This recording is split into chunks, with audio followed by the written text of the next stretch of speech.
ಸಾಕಷ್ಟು ಬದಲಾವಣೆಗಳ ಪರ್ವ ಇದು. ನೋಡಿ, ಬದುಕು ಅನ್ನೋಂಥದ್ದೇ ಬದಲಾವಣೆಯ ಸಂಕೇತಗಳು. ಈಗ ನಾನು ತುಮಕೂರು ಜಿಲ್ಲೆ ಪಾವಗಡದ ತಾಲೂಕಿನ ವೆಂಕಟಾಪುರ ಗ್ರಾಮದಿಂದ ಬಂದಂಥವು. ನನ್ನ ತಂದೆ ತಾಯಿ ಅಕ್ಷರದ ಜ್ಞಾನವೇ ಇಲ್ಲದೆ ಇರುವಂಥವ್ರು, ಸುಬ್ಬಯ್ಯ ಮತ್ತು ಲಕ್ಕಮ್ಮ. ಸೊ ಅವರ ಮಗನಾಗಿ ಹುಟ್ಟಿದಂಥ ನಾನು ಅವರ ದೃಷ್ಟಿಕೋನದಲ್ಲಿ ಇವನೊಬ್ಬ ವ್ಯವಸಾಯ ಮಾಡಲಿಕ್ಕೋ, ದನ ಕಾಯಲಿಕ್ಕೋ, ಕುರಿ ಕಾಯಲಿಕ್ಕೋ ಒಬ್ಬ ಮಗ ಆದ ಅನ್ನುವಂಥದ್ದಿತ್ತು. ಆದರೆ ಅವ್ರುಗಳೇ ಎಲ್ಲೋ ಒಂದು ಕಡೆ ನನ್ನ ಮಗನಿಗೆ ಒಂದಿಷ್ಟು ವಿದ್ಯಾಭ್ಯಾಸ ಆಗಬೇಕು, ಸಮಾಜದಲ್ಲಿ ಒಬ್ಬ ಒಳ್ಳೆಯ ಮಗ ಆಗಬೇಕು ಅನ್ನುವಂಥ ಹಿನ್ನೆಲೆಯಲ್ಲಿ ಅವ್ರು ಗೊತ್ತಿದ್ದೋ ಗೊತ್ತಿಲ್ಲದೇನೋ ನನ್ನನ್ನು ಎನ್ಕರೇಜ್ ಮಾಡ್ತಾ ಬಂದರು ವಿದ್ಯಾವಂತನಾಗಬೇಕು ಅಂತ. ಆ ಆಗಬೇಕು ಅನ್ನೋಂಥ ಬಯಕೆಯ ಜೊತೆಗೆ ಸೊ ಹಳ್ಳಿಗಳಲ್ಲಿ ಆಗ ನನ್ನ ಬಾಲ್ಯಾವಸ್ಥೆಯಲ್ಲಿ 7-8 ಗಂಟೆಗೆಲ್ಲ ಕತ್ತಲಾಗೋದು. ಎಲ್ಲ ಸೀಮೆಎಣ್ಣೆ ದ್ವೀಪದಲ್ಲಿ ಜೀವನ ನಡೆಸ್ತಾ ಇದ್ದಂಥ ಹಳ್ಳಿಗಳು. ಸೊ 7:30-8 ಗಂಟೆಗೆ ಮಲಗಿದ ಮೇಲೆ ಸೊ ನನ್ನ ತಾಯಿ ಸಣ್ಣ ಸಣ್ಣ ಅನೇಕ ಕಥೆಗಳನ್ನು ಹೇಳೋರು. ಸೊ ಹಾಗೆ ಅದರಲ್ಲೂ ವಿಶೇಷವಾಗಿ ಮೌಲ್ಯಗಳನ್ನು ಕೂಡಿರ್ತಕ್ಕಂಥ ಅನೇಕ ಒಳ್ಳೆಯ ವಿಚಾರಗಳನ್ನು ಮನಸ್ಸಿಗೆ ಇಡಿಸುವಂಥ ಮತ್ತು ಬದುಕಿನಲ್ಲಿ ಅದನ್ನು ಅಳವಡಿಸ್ಕೋಬೇಕು ಅನ್ನುವಂಥ ಇಂಟೆನ್ಷನ್ ಇತ್ತೋ ಇಲ್ಲೋ ಗೊತ್ತಿಲ್ಲ, ಅವರು ಕಥೆಗಳನ್ನು ಹೇಳೋರು. ಹಾಗೆ ನಮ್ಮ ಊರಿನಲ್ಲಿ ನಾವು ಹುಡುಗರಿದ್ದಾಗ ಒಂದು ಸಿನಿಮಾ ಟೆಂಟ್ ಇತ್ತು. ನಮ್ಮದು ಬಾರ್ಡ್ರ್ ವಿಲೇಜ್, ಪಾವಗಡ ಆಂಧ್ರಾಗ ಬಾರ್ಡ್ರ್. ಅಲ್ಲಿ ಕೆಲವು ತೆಲುಗು ಮೂವೀಸ್, ಅದರಲ್ಲೂ ರಾಮಾಯಣ ಮಹಾಭಾರತ, ಅದರಲ್ಲೂ NT ರಾಮರಾವ್ ಇನ್ನಿತರು ನಟನೆ ಮಾಡಿರುವಂಥ ಇದನ್ನು ನೋಡ್ತಾ ಇದ್ವಿ.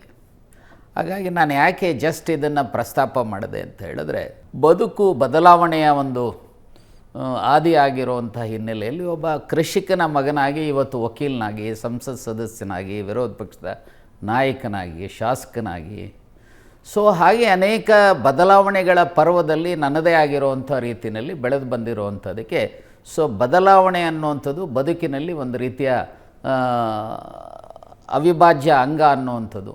ಸೊ ನಾವು ಹಾಗೇ ಇರ್ತೀವಿ ಅಂದರೆ ಹಾಗೇ ಇರ್ರಿ, ಇಲ್ಲ ಬದಲಾವಣೆಯನ್ನು ಉತ್ತಮ ರೀತಿಯಲ್ಲಿ ನಮ್ಮ ಬದುಕನ್ನು ರೂಪಿಸ್ಕೋಬೇಕು ಅಥವಾ ಕೆಟ್ಟ ರೀತಿಯಲ್ಲಿ ಬದುಕನ್ನು ರೂಪಿಸ್ಕೋಬೇಕು ಅನ್ನುವಂಥದ್ದು ಅಂತಿಮವಾಗಿ ಪರಿಸರ ಮತ್ತು ಅವರ ಮನೋಸ್ಥಿತಿ ಮೇಲೆ ನಿಂತಿರ್ತಕ್ಕಂಥದ್ದು ಅಂಥೇಳಿ ನಾನು ಭಾವಿಸಿದೆ.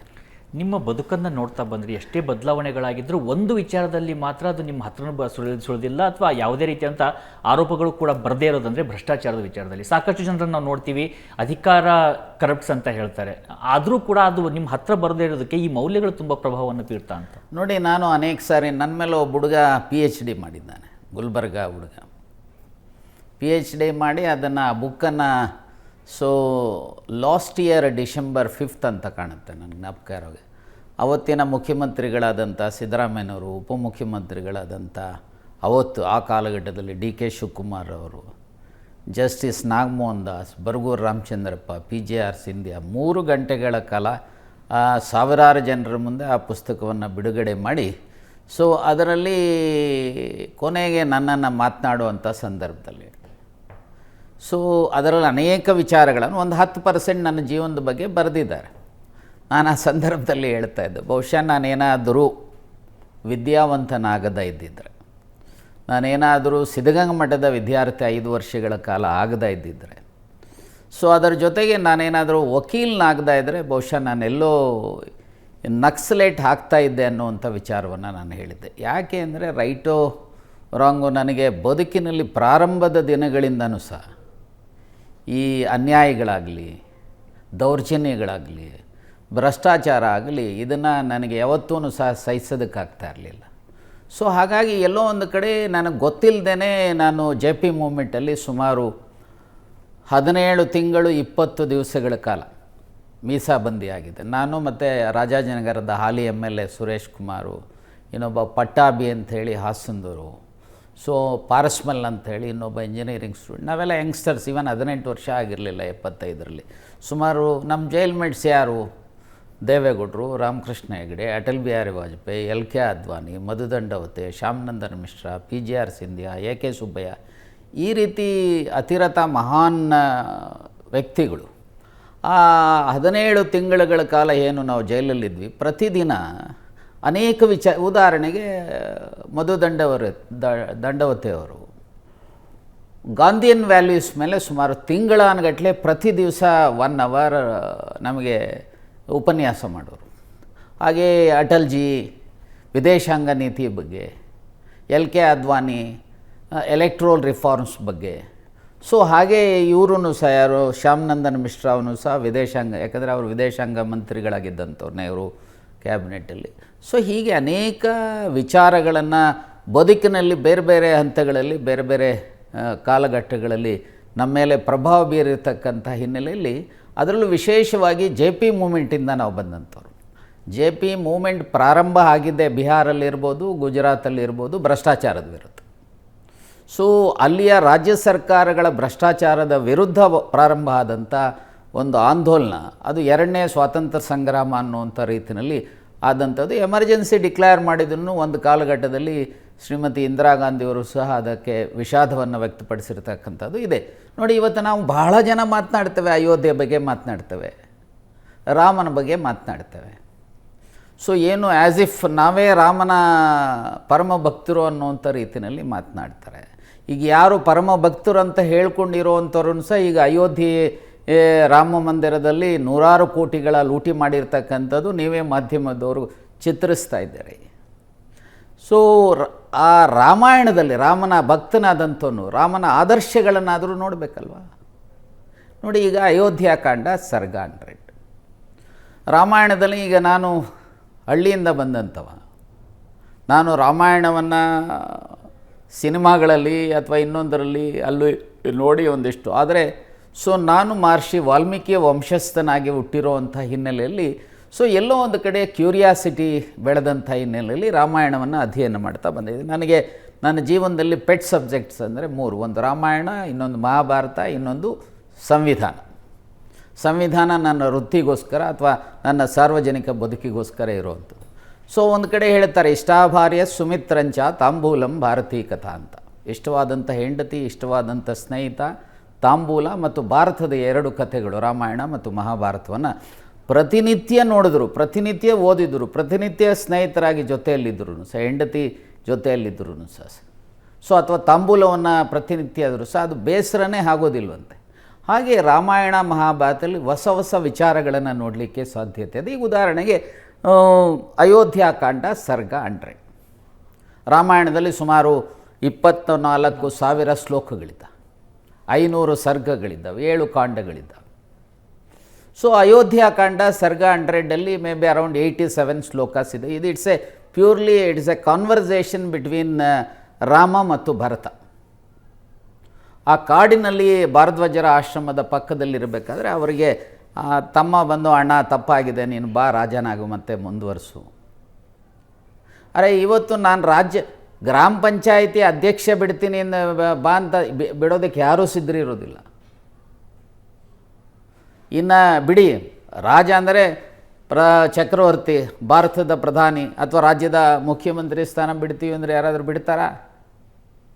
ಸೊ ಆದರೆ ಅಲ್ಲಿ ಏನು ಹೇಳ್ತಾರೆ, ರಾಜ ಅಂದರೆ ಹೇಗಿರಬೇಕು, ರಾಜ ಕೊಟ್ಟಂಥ ಮಾತಿನಲ್ಲಿ ಯಾವ ರೀತಿ ನಡ್ಕೋಬೇಕು. ಸೊ ಅಷ್ಟೇ ಅಲ್ಲ, ಮುಂದುವರೆದು ಅಲ್ಲಿ ಅಯೋಧ್ಯಾಕಾಂಡ ಸರ್ಗ 100ಅಲ್ಲಿ ಏನು ಹೇಳ್ತಾರೆ, it's a conversation between Rama and ಭರತನ ಮಧ್ಯೆ. ಅಲ್ಲಿ ಮಾತನಾಡ್ತಾ, ನಾನು ಬರಲ್ಲಪ್ಪ, ನೀನು ಆದರೆ ರಾಜ್ಯ ಹೋಗಿ 14 ವರ್ಷಗಳ ಕಾಲ ನಾನು ವಾಪಸ್ ಬರೋವರೆಗೂ ನೀನು ಆಳಬೇಕು. ಆಳುವಂಥ ರೀತಿಯಲ್ಲಿ ರಾಜನ ಪ್ರವೃತ್ತಿ ಹೇಗಿರಬೇಕು, ನಿನ್ನ ಬದುಕು ಹೇಗಿರಬೇಕು, ನೀನು ಯಾವ ರೀತಿ ಮಾಹಿತಿಗಳನ್ನು ಸಂಗ್ರಹಿಸಬೇಕು, ನೀನು ಎಷ್ಟೊತ್ತಿಗೆ ಹೇಳಬೇಕು, ಯಾವ ರೀತಿ ನಿನ್ನ ಬೇಹುಗಾರಿಕೆ ಇರಬೇಕು, ನಿನ್ನ ರಾಷ್ಟ್ರದ ಸಂಪತ್ತು ಯಾವ ರೀತಿ ಬಳಕೆ ಆಗಬೇಕು, ಸಾಮಾಜಿಕ ನ್ಯಾಯ ಅಂದ್ರೇನು, ಅರ್ಥನೀತಿ ಅಂದ್ರೇನು, ನ್ಯಾಯನೀತಿ ಅಂದ್ರೇನು, ನ್ಯಾಯಾಧೀಶರುಗಳು ಯಾವ ರೀತಿ ಶಿಕ್ಷೆಯನ್ನು ಕೊಡ್ತಾರೆ, ಅವರು ಹಣದ ಬಲದಿಂದ ಅಥವಾ ಹಣದ ಪ್ರಭಾವದಿಂದ ಶಿಕ್ಷೆ ಕೊಡ್ತಾರೋ ಅಥವಾ ಯಾರಾದರೂ ಪ್ರಬಲರ ಒತ್ತಡದಿಂದ ಕೊಡ್ತಾರೋ ಅಥವಾ ನ್ಯಾಯಯುತವಾಗಿ ಕೊಡ್ತಾರೋ, ಅವರು ಜೈಲಿಂದ ಅಥವಾ ಶಿಕ್ಷೆ ಅನುಭವಿಸಿ ಆಚೆ ಬಂದಂಥವರ ಬದುಕನ್ನು ಯಾವ ರೀತಿ ನೀವು ನೋಡ್ತೀರಿ, ಬೇಹುಗಾರಿಕೆ ರಾಷ್ಟ್ರದ್ದು ರಾಜ್ಯದ್ದು ಹೇಗಿರಬೇಕು, ಇದನ್ನು ಎಲ್ಲ ಅವ್ರು ಹೇಳ್ತಾರೆ. ನೋಡಿ, ಯಾವುದೇ ರಾಜ್ಯದಲ್ಲಿ ಬಡ್ಜೆಟ್ಟು ಸರ್ಪ್ಲಸ್ ಬಡ್ಜೆಟ್ ಇರಬೇಕು. ಸಾಲ ಮಾಡಿ ಮಾಡುವಂಥ ಬಡ್ಜೆಟ್ ಆಗಬಾರ್ದು. ಟ್ಯಾಕ್ಸನ್ನು ಯಾವುದ್ರ ಮೇಲೆ ಹಾಕಬೇಕು, ಅದು ಜನರ ಮೇಲೆ ಹೊರೆ ಆಗುವಂಥದ್ದು ಆಗಬಾರ್ದು. ಅದರಲ್ಲೂ ವಿಶೇಷವಾಗಿ ರೈತರ ಮೇಲೆ, ಕೃಷಿಕನ ಮೇಲೆ ಬಡ್ಜೆಟ್ ಟ್ಯಾಕ್ಸ್ ಹಾಕಲೇಬಾರ್ದು ಅನ್ನೋಂಥದ್ದು. ಆಗ 7,000 ವರ್ಷಗಳ ಹಿಂದೆ ಹೇಳೋವಂಥ ಒಂದು ಕಡೆ ಸತ್ಯಯುಗ 4,800 ವರ್ಷ ಅಂತ ಹೇಳ್ತಾರೆ, ತ್ರೇತಾಯುಗ 3,600 ವರ್ಷ ಅಂತ ಹೇಳ್ತಾರೆ, ದ್ವಾಪರ 2,400 ವರ್ಷ ಅಂತ ಹೇಳ್ತಾರೆ, ಕಲಿಯುಗ 1,200. ಹೀಗೆ ಲೆಕ್ಕ ಹಾಕಿದ್ರೆ ಸುಮಾರು 7,000 ವರ್ಷಗಳಿಂದ ಮಹರ್ಷಿ ವಾಲ್ಮೀಕಿ ಬರೆದಿರ್ತಕ್ಕಂಥ ರಾಮಾಯಣ. ಈ ರಾಮ ಮತ್ತು ಭರತ ಸಂಭಾಷಣೆ ಏನಿದೆ, ಆ ಒಂದು ಭೇಟಿಯ ಸಂದರ್ಭದಲ್ಲಿ ಆಗುವಂಥದ್ದು ಸಾಕಷ್ಟು ಜನರಿಗೆ ನೆನಪಿನಲ್ಲಿರುವಂಥದ್ದು ಆ ಪಾದರಕ್ಷೆಯನ್ನು ತಲೆ ಮೇಲೆ ಭರತ ಹೊತ್ಕೊಂಡ್ಬಂದ ಅನ್ನೋದನ್ನು ಬಿಟ್ಟರೆ, ಅಲ್ಲಿರುವಂಥ ಪ್ರಮುಖ ಈ ರಾಜನೀತಿ ಮತ್ತು ಅದಕ್ಕೆ ಬೇಕಾದಂಥ ಸಂದೇಶ ರಾಮ ಕೊಟ್ಟಂಥದ್ದು ಅದು ಕೂಡ ನಿತ್ಯ ನೂತನವಾಗಿಯೇ ಹೋಗ್ತಾ. ನಾನು ಯಾಕೆ ಅಂತ ಹೇಳಿದ್ರೆ, ನೋಡಿ, ನಾನು ಭಾಳ ಸಾರಿ ಹೇಳ್ತಾ ಇರ್ತೇನೆ, ಒಂದು ರಾಮ ಮತ್ತು ಭರತನ ಮಧ್ಯೆ ನಡೆಯುವಂಥ ಸಂವಾದ, ಹಾಗೆ ಮಹಾಭಾರತದಲ್ಲಿ ಯುದ್ಧ ಆದ ಮೇಲೆ ಭೀಷ್ಮ ಮತ್ತು ಧರ್ಮರಾಯನ ಮಧ್ಯೆ ನಡೆಯುವಂಥ ಸಂವಾದ, ಅಲ್ಲೂ ಸಹ ಸಾಮಾಜಿಕ ನೀತಿ ಅಂದ್ರೇನು, ಅರ್ಥನೀತಿ ಅಂದ್ರೇನು, ನ್ಯಾಯನೀತಿ ಅಂದ್ರೇನು, ಹಾಗೆ ಜೀವನದ ಅನೇಕ ವಿಚಾರಗಳನ್ನು ಈ ಎರಡು ಸಂದರ್ಭಗಳಲ್ಲಿ ಚರ್ಚೆ ಆಗ್ತಕ್ಕಂಥದ್ದು. ಹಾಗಾಗಿ ಏನಾಗಿದೆ, ರಾಮಾಯಣದ ಬಗ್ಗೆ ಅನೇಕರು ಭಾಳಷ್ಟು ಜನ ತಿಳ್ಕೊಂಡು ಸುಮಾರು 390 ಭಾಷೆಗಳಲ್ಲಿ ಬೇರೆ ಬೇರೆ ರೂಪಗಳಲ್ಲಿ ರಾಮಾಯಣವನ್ನು ನೋಡಲಿಕ್ಕೆ ಸಾಧ್ಯತೆ. ಈ ಕನ್ನಡದಲ್ಲಿ ಕುವೆಂಪುರವರು ಬರೆದಿರ್ತಕ್ಕಂಥ ರಾಮಾಯಣ ದರ್ಶನ, ರಾಜಗೋಪಾಲಾಚಾರ್ಯವರು ಬರೆದಿರ್ತಕ್ಕಂಥ ಇಂಗ್ಲೀಷ್ನಲ್ಲಿ ರಾಮಾಯಣವನ್ನು, ಹೀಗೆ ಕಂಬರಾಮಾಯಣ ಇರ್ಬೋದು, ಮತ್ತೊಂದು ಮಗದೊಂದು ಸುಂದರ ರಾಮ, ಈ ಥರ ಅನೇಕ ವಿಧ. ಆದರೆ ಭಾಳಷ್ಟು ಜನ ಏನೇನು ರಾಮಾಯಣ ಅಂತಂದರೆ ಏನು ತಿಳ್ಕೊಂಡಿದ್ದಾರೆ ಅಂತಂದರೆ, ಎಲ್ಲೋ ಒಂದು ಕಡೆ ಕೌಟುಂಬಿಕ ಸಂಬಂಧಗಳು, ತಂದೆ ತಾಯಂದಿರು, ಅಣ್ಣ ತಮ್ಮಂದಿರು, ಮತ್ತು ಅಣ್ಣ ತಮ್ಮಂದಿರಲ್ಲಿ ಯಾವ ರೀತಿ ಸಂಬಂಧಗಳಿರ್ತವೆ, ಗಂಡ ಹೆಂಡರ ಮಧ್ಯೆ ಸಂಬಂಧಗಳು ಹೇಗಿರ್ತವೆ, ಸೇವಕರು ಮತ್ತು ರಾಜನ ಮಧ್ಯೆ, ಈ ಥರ ಸಂಬಂಧಗಳನ್ನೇ ಹೆಚ್ಚು. ಆದರೆ ನಾನು ನೋಡಿದಂಥ ರೀತಿಯಲ್ಲಿ ಬಹುಶಃ ಇವತ್ತಿನ ಕಾಲಘಟ್ಟಕ್ಕೆ ಕಂಪೇರ್ ಮಾಡಿಕೊಂಡ್ರೆ ಇವತ್ತಿಗಿಂತ ಅವತ್ತು ಅತ್ಯಂತ ವೈಜ್ಞಾನಿಕವಾಗಿ ಆ ಕಾಲಘಟ್ಟದಲ್ಲಿ ಮುಂದುವರೆದಿತ್ತು ಅನ್ನುವಂಥದ್ದು ನನ್ನ ಅನಿಸಿಕೆ. ಈಗ ಉದಾಹರಣೆಗೆ ನೋಡಿ, ನೆನ್ನೆ ತಾನೇ ಪುಷ್ಪಕ ವಿಮಾನ 4,000 ಕೋಟಿ ಬೆಲೆ ಬಾಳುವಂಥ ಪುಷ್ಪಕ ವಿಮಾನ ಅಮೇರಿಕದ ರಾಷ್ಟ್ರಾಧ್ಯಕ್ಷರು ಪಡೆದರು ಅನ್ನುವಂಥದ್ದನ್ನು ಮಾಧ್ಯಮಗಳಲ್ಲಿ ನೋಡಿದ್ದೆ. ಈ ಪುಷ್ಪಕ ವಿಮಾನ ಅನ್ನುವಂಥದ್ದು ರಾಮಾಯಣದಲ್ಲಿ ಸುಮಾರು 7,000 ವರ್ಷಗಳಿಂದ ಪ್ರಸ್ತಾಪ ಮಾಡಿದ್ದಾರೆ. ನೋಡಿ, ಇವತ್ತು ಆ್ಯಸ್ ಆನ್ ಟುಡೇ ಇದೆ ವಿಶ್ವದ ಯಾವುದಾದರೂ ದೇಶದ ಏರ್ಲೈನ್ಸಲ್ಲಿ ಸ್ವಿಮ್ಮಿಂಗ್ ಪೂಲ್ ಇರೋವಂಥ ಏರ್ಲೈನ್ಸ್ ಯಾವುದಾದ್ರೂ ಇದೆಯಾ? ಯಾವ ಏರ್ಲೈನ್ಸಲ್ಲೂ, ಇನ್ಕ್ಲೂಡಿಂಗ್ ಅಮೇರಿಕದ ಯಾವುದೇ ಏರ್ಲೈನ್ಸಲ್ಲಿ ಸ್ವಿಮ್ಮಿಂಗ್ ಪೂಲ್ ಇದೆ ಅಂತ ನಾನಂತೂ ಗೊತ್ತಿಲ್ಲ. ಆದರೆ ಆ ರಾಮಾಯಣದಲ್ಲಿ ಪ್ರಸ್ತಾಪ ಮಾಡುವಂಥ ಪುಷ್ಪಕ ವಿಮಾನ ಏನಿದೆ, ರಾವಣ ಬಳಸ್ತಾ ಇದ್ದಂಥದ್ದು, ಆ ಪುಷ್ಪಕ ವಿಮಾನದಲ್ಲಿ ಸ್ವಿಮ್ಮಿಂಗ್ ಪೂಲ್ ಇತ್ತು.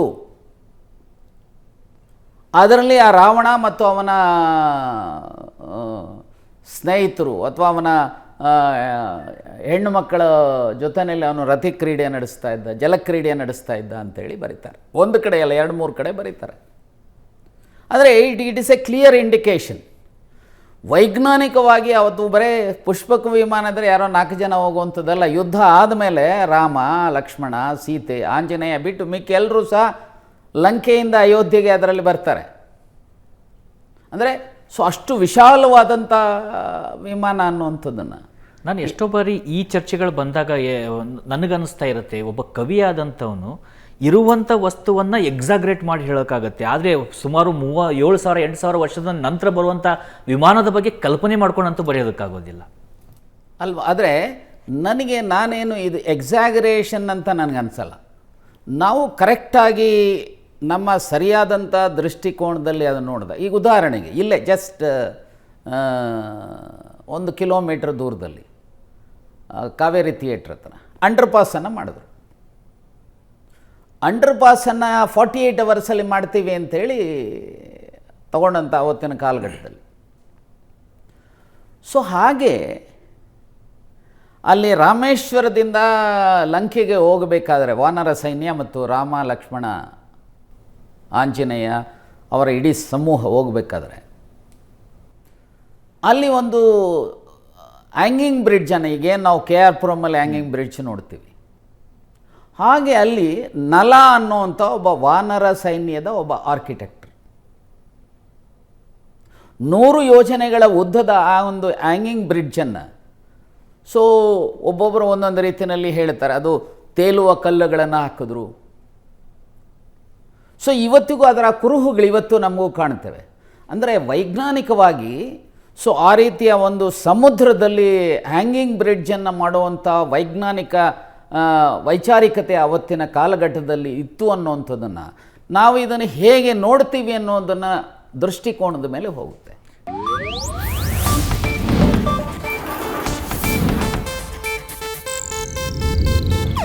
ಇದು ಏಷ್ಯಾನೆಟ್ ನ್ಯೂಸ್ ನೆಟ್ವರ್ಕ್ ಪ್ರಸ್ತುತಿ.